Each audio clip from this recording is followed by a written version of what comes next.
to another video. In this video, I'm gonna read to you the tale of the Flopsy Bunnies. So that means they're very flopsy. This book is made by Beatrix Potter, and it is the 10th book in the series, The Peter Rabbit Library by Beatrix Potter. Alright, now I will read it to you.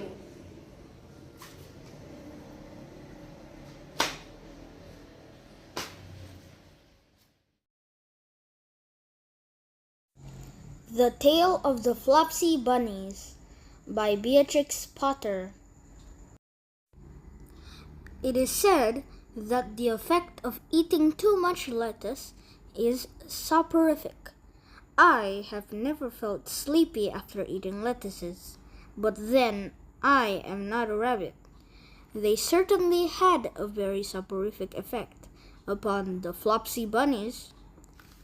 When Benjamin Bunny grew up, he married his cousin Flopsy. They had a large family, and they were very improvident and cheerful. I do not remember the separate names of their children. They were generally called Flopsy Bunnies. As there was not always quite enough to eat, Benjamin used to borrow cabbages from Flopsy's brother, Peter Rabbit, who kept a nursery garden. Sometimes, Peter Rabbit had no cabbages to spare. When this happened, the Flopsy Bunnies went across the field to a rubbish heap in the ditch outside Mr. McGregor's garden. Mr. McGregor's rubbish heap was a mixture. There were jam pots and paper bags and mountains of chopped grass from the mowing machine, which always tasted oily, and some rotten vegetable marrows and an old boot or two. One day, oh joy! There were a quantity of overgrown lettuces, which had shot into flower. The Flopsy Bunnies simply stuffed lettuces. By degrees, one after another, they were overcome with slumber, and lay down in the mown grass. Benjamin was not so much overcome as his children. Before going to sleep, he was sufficiently wide awake to put a paper bag over his head to keep off the flies. The little Flopsy Bunnies slept delightfully in the warm sun. From the lawn beyond the garden came the distant clackety sound of the mowing machine. The blue bottles buzzed about the wall, and a little old mouse picked over the rubbish among the jam pots. I can tell you her name. She was called Laisina Tittlemaus, a wood mouse with a long tail. She rustled across the paper bag and awakened Benjamin Bunny.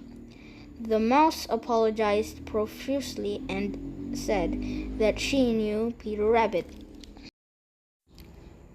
While she and Benjamin were talking, close under the wall, they heard a heavy tread above their heads. And suddenly, Mr. McGregor emptied out a sackful of lawn mowings right upon the top of the sleeping Flopsy Bunnies.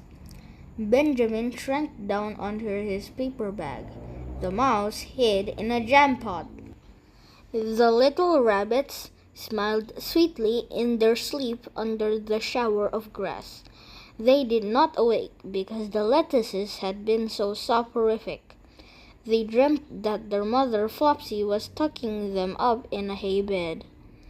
Mr. McGregor looked down after emptying his sack. He saw some funny little brown tips of ears sticking up through the lawn mowings. He stared at them for some time. Presently, a fly settled on one of them, and it moved. Mr. McGregor climbed down onto the rubbish heap. 1, 2, 3, 4, 5, 6 little rabbits, said he as he dropped them into his sack. The Flopsy Bunnies dreamt that their mother was turning them over in bed. They stirred a little in their sleep, but still they did not wake up. Mr. McGregor tied up the sack and left it on the wall. He went to put away the mowing machine. While he was gone, Miss Flopsy Bunnies, who had remained at home, came across the field. She looked suspiciously at the sack and wondered where everybody was. Then the mouse came out of her jam pot, and Benjamin took the paper bag off his head, and they told the doleful tale. Benjamin and Flopsy were in despair. They could not undo the string. But Mrs. Tittlemouse was a resourceful person. She nibbled a hole in the bottom corner of the sack. The little rabbits were pulled out and pinched to wake them. Their parents stuffed the empty sack with 3 rotten vegetable marrows, an old blacking brush, and 2 decayed turnips.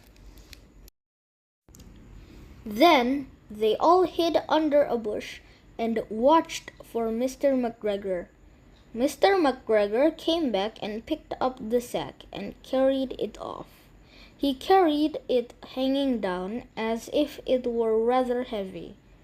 The Flopsy Bunnies followed at a safe distance. They watched him go into his house, and then they crept up to the window to listen. Mr. McGregor threw down the sack on the stone floor in a way that would have been extremely painful to the Flopsy Bunnies, if they had happened to have been inside it. They could hear him drag his chair on the flags and chuckle. 1, 2, 3, 4, 5, 6 little rabbits, said Mr. McGregor. Eh? What's that? What have they been spoiling now? Inquired Mrs. McGregor.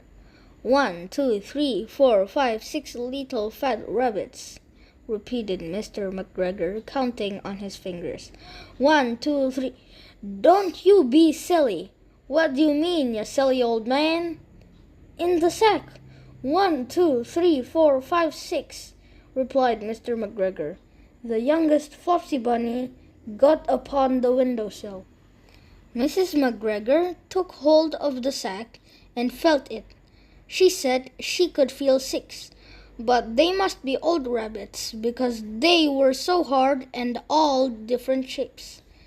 Not fit to eat, but the skin will do fine to line my old cloak. Line your old cloak? Shouted Mr. McGregor. I shall sell them and buy myself baccy. Rabbit tobacco, I shall skin them and cut off their heads. Mrs. McGregor untied the sack and put her hand inside. When she felt the vegetables, she became very angry. She said that Mr. McGregor had done it a purpose. And Mr. McGregor was very angry too. One of the rotten marrows came flying through the kitchen window and hit the youngest Flopsy Bunny. It was rather hurt. Then Benjamin and Flopsy thought that it was time to go home. So Mr. McGregor did not get his tobacco, and Mrs. McGregor did not get her rabbit skins. But next Christmas, Thomasina Tittlemouse got a present of enough rabbit wool to make herself a cloak and a hood and a handsome muff and a pair of warm mittens. Alright, I'm done reading it to you. Did you like this story? If yes, please subscribe. Alright, bye.